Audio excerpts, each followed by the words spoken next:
welcome to yet another video. It's your boy Bobby, and today we are riding my Drz400 Supermoto with some knobbies on it out to the Adirondacks in New York. So I'm about 3.5 to 5.5, depending on what part of the Adirondacks I'm coming to. But today we went out, kind of got lost in I think Speculator, I think it was Speculator, New York. It was wicked fun. It was about 4 hours from my house. Just took the bike out there in the van and then unloaded from there and then kind of explored around.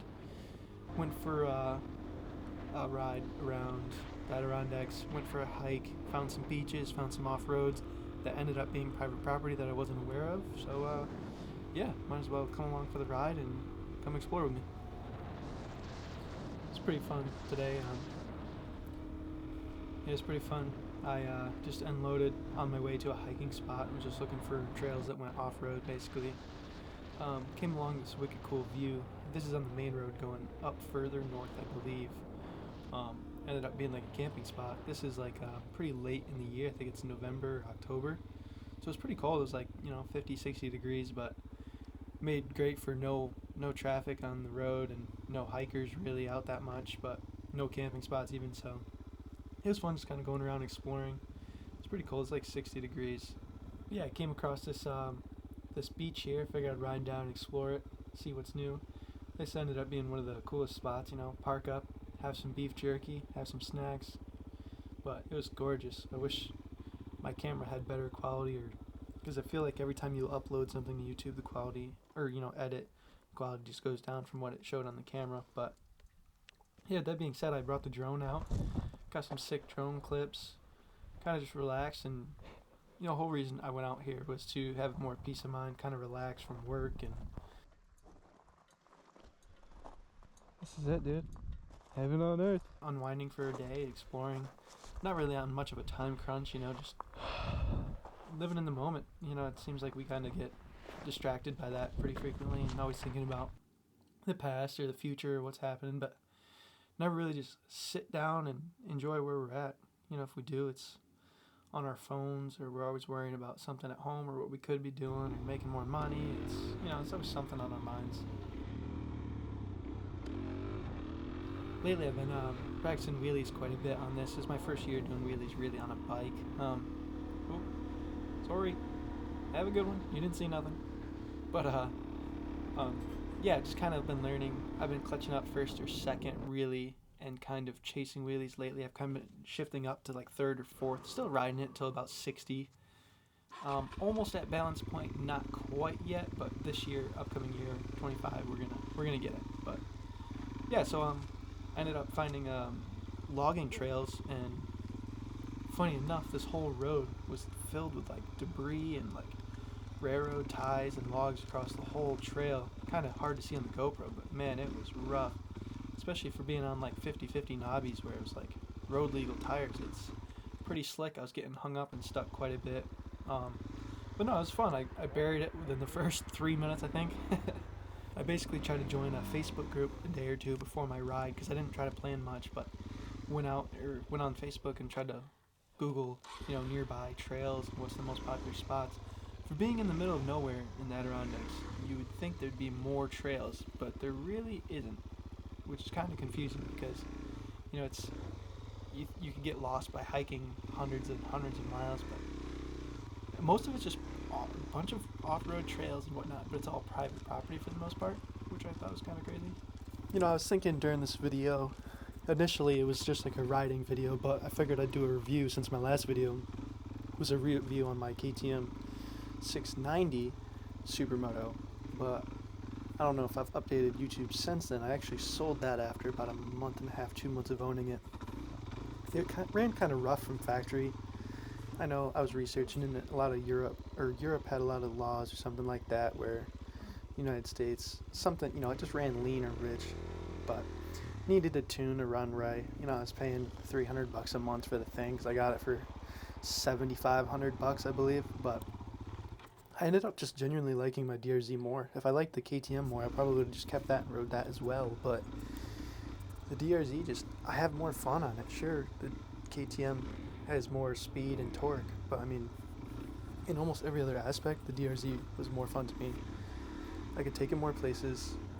Um, I do miss the 6-speed. I do miss that. But other than that, I mean, like, the suspension, the handling the suspension was better on the DRZ off-road capability, even though they're both supermoto bikes. So it's not like I had the dirt version of the DRZ and the supermoto version of the KTM. But overall, I think handling-wise, they were both pretty similar, both super nimble. Suspension, definitely DRZ takes the cake. Speed, comfortability, I think KTM wins. Maybe not comfortability. It's close because obviously you got more speed and whatnot of the KTM, so it's a single cylinder, so it's not the smoothest bike, but so is the DRZ. The DRZ doesn't have as much engine braking. It has enough, when you're wheeling and stuff. Obviously use your rear brake too, but you could roll off the throttle and it'll go like, 50 to 45 pretty slowly, like you're coasting. KTM is kind of, you had to be on it, or if you roll off, you're slowing down quite a bit, which isn't the end of the deal. Everybody deals with engine braking on the bigger bikes, but that's one thing I found more comfortable on the DRZ to me. One thing I wasn't fond of, I know a lot of people hate the DRZ for this since they haven't updated it in like 24 years, but the simplicity, you got your buttons, it's somewhat digital, not really, you got basics, you don't even have a gas light. I do miss that on the KTM. Gas gauge is great. I've ran out of gas so many times on my DRZ just forgetting and flipping it to reserve, but I'll say the modes on the KTM were nice, like traction control, ABS and all that is really cool. But the one thing I didn't like is trying to turn that off. You had like a special sequence where you had to roll it forward, hold this for 3 seconds. Sometimes it worked, sometimes it didn't. So if you're in a group ride or just trying to mess around for a minute on a back road, it was real annoying just trying to get the front wheel up without the bike cutting its power and just being annoying like that. But yeah, that's another thing I liked about the KTM was the electronics, but I feel like they could have executed a little bit better, as the DRZ is just more simplistic, which is lacking some electronics. But I almost kind of like the raw feel. It's kind of like an old car. It's like, yeah, it's not as fancy or modern, but you kind of appreciate that, especially from a rider standpoint. It's like all these new cars are so modern. They don't feel like cars anymore, so automated. The DRZ is pretty raw, which I love about that. Comparing the two, I feel like sound-wise, DRZ is definitely a little lackluster. Obviously, it's got more guts in the KTM. KTM definitely sounded more meaner. Sounded like a 4-stroke 450, just ready to bark at any time. Obviously, it's given the bike's circumstances and size. Braking-wise, KTM takes the cake on that.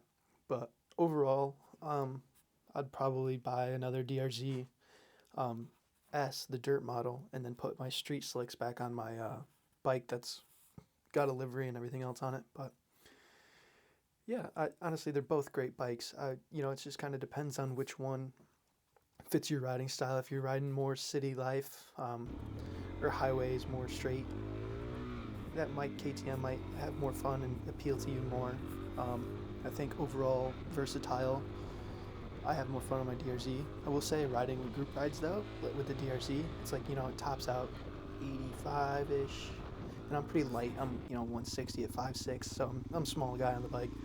But, yeah, I mean, if you're running for top speed a lot, I definitely go to the KTM, because I was going like, 120 and not even realizing it.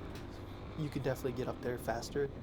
But in group rides, I'm riding with Yamaha MT7s and 9s and Drz400 600s and whatnot, and I'm at the end of the pack. Sure, I can have more fun and go in the ditch, but yeah, riding fast like that doesn't appeal to me anymore. I kind of grew out of that. I don't want to go 80 wherever I'm going. I definitely like the DRZ in so many ways. I'll probably go over more and make an in-depth video about it, but yeah, this was just kind of a voiceover over ride I did in upstate New York before winter hit. Yeah, I appreciate you watching. Coming this year, it's going to be more bike and car content. I'd really like to grow YouTube. So if you could, just leave a like, subscribe, and comment down below what you want to see. Until then, I appreciate you watching, and have a good one, and we'll see you in the next one.